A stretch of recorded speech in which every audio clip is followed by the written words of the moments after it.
ID saya adalah seperti yang di bawah, dan pada hari ini saya ingin berkongsi dengan anda semua mengenai seorang tokoh ini. Seorang tokoh ini jarang dikenali oleh masyarakat sekarang, tetapi kesannya adalah amat meluas kerana asas rekaan teknologi zaman sekarang adalah bergantung kepada konsep yang telah ditemukan oleh tokoh ini. Baiklah, mari kita teruskan. Baiklah, pada bahagian ini saya akan berkongsi dengan anda mengenai latar belakang Ibnu Sal.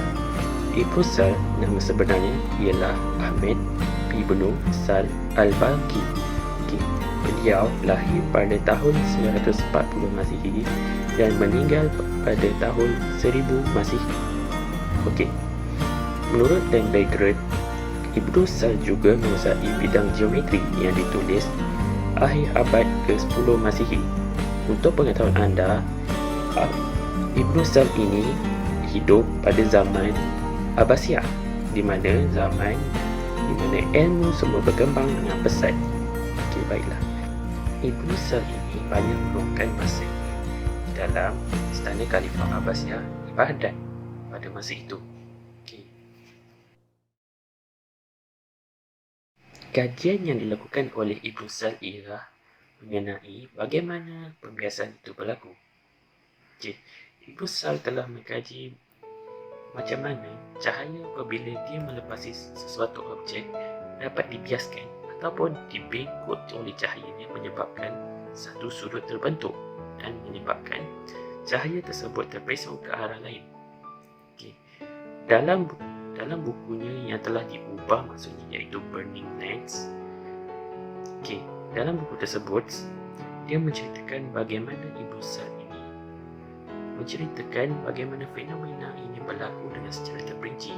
Bahkan Ibnu Al-Haytham sendiri juga dia terpengaruh dengan apa yang ditulis oleh Ibnu Sal, menyebabkan dia tertarik dengan apa yang ditulis olehnya dan sehingga dia mempelajari segala apa yang boleh diberikan oleh Ibnu Sal, sehinggalah Ibnu Al-Haytham ini percaya mencipta sesuatu inovasi yang di luar jangkaan manusia pada zaman itu, iaitu penciptaan kamera.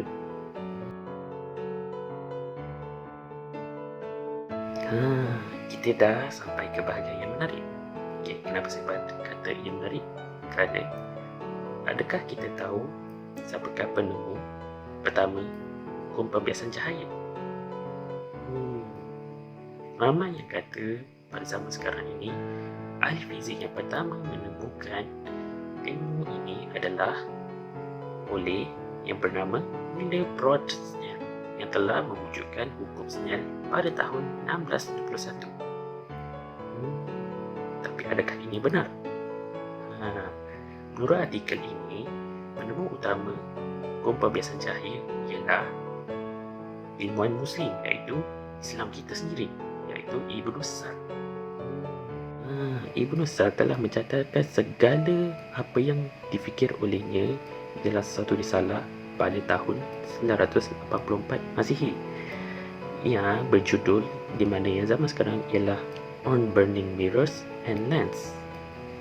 Okey, kandungan buku tersebut ialah Ibnu Sal ini menceritakan bagaimana sesuatu fenomena itu berlaku, iaitu bagaimana cahaya itu membengkok di dalam cermin dan lensa serta titik fokus telah ditemukan olehnya di dalam buku tersebut. Saya terinspirasi dengan tokoh Ibnu Sal kerana beliau adalah penemu pertama mengenai pembiasan cahaya. Siapa yang tak kagum kan dengan penemu pertama? Betul tak? Selain itu, saya terinspirasi kerana walaupun Ibnu Sal ini tidak terkenal pada zaman sekarang, tetapi pada masa tersebut dia amat terkenal sebagai penemu optik yang pertama. Oleh sebab itu, saya beranggapan bahawa jika tidak disebabkan Ibnu Sal ni, mungkin Ibnu Al-Haytham tidak dapat mencipta ciptaannya yang seperti yang tercatat di dalam sejarah. Walaupun begitu, mungkin akan berlaku permasalahan antara orang-orang yang tidak mempunyai keupayaan mata yang baik. Mungkin penciptaan kacamata itu tidak akan berlaku pada masa sekarang. Berimpakkan dia punya kesan dia.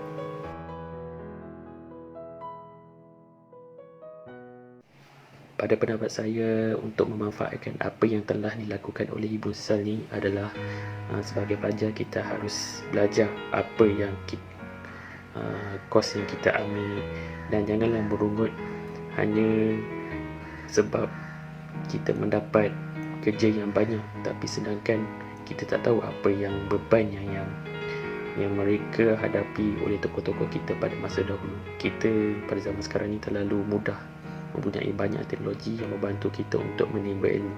Seterusnya, saya rasa kita harus bersyukur apa yang telah diberi oleh Allah Subhanahu Wa Taala ke atas manusia, atas akal yang diberi kepada tokoh-tokoh ini, kerana mampu untuk menemui hukum-hukum ini. Kalau tidak, berkemungkinan besar para manusia akan hidup seperti zaman batu dan mungkin tidak akan maju sehingga zaman sekarang. Dahsyat jika kita tidak bersyukur kepadanya. Okey, secara kesimpulannya, saya simpulkan bahawa Ibnu Sal ni wajar diberi perhatian, walaupun secara latar belakangnya tidak beberapa banyak, tapi seharusnya umat Islam sendiri haruslah mengkaji lebih mendalam setiap tokoh, walaupun tokoh itu tidaklah memberi sumbangan yang banyak, walaupun sedikit je, tapi telah memberi efek yang amat tinggi dan kesannya sehingga zaman sekarang seperti yang anda lihat di sekeliling, di mana penciptaan lensa, di mana lampu kereta pun digunakan konsep pembiasan cahaya. Jadi marilah kita sama-sama kita mengkaji apa yang umat Islam kita ada.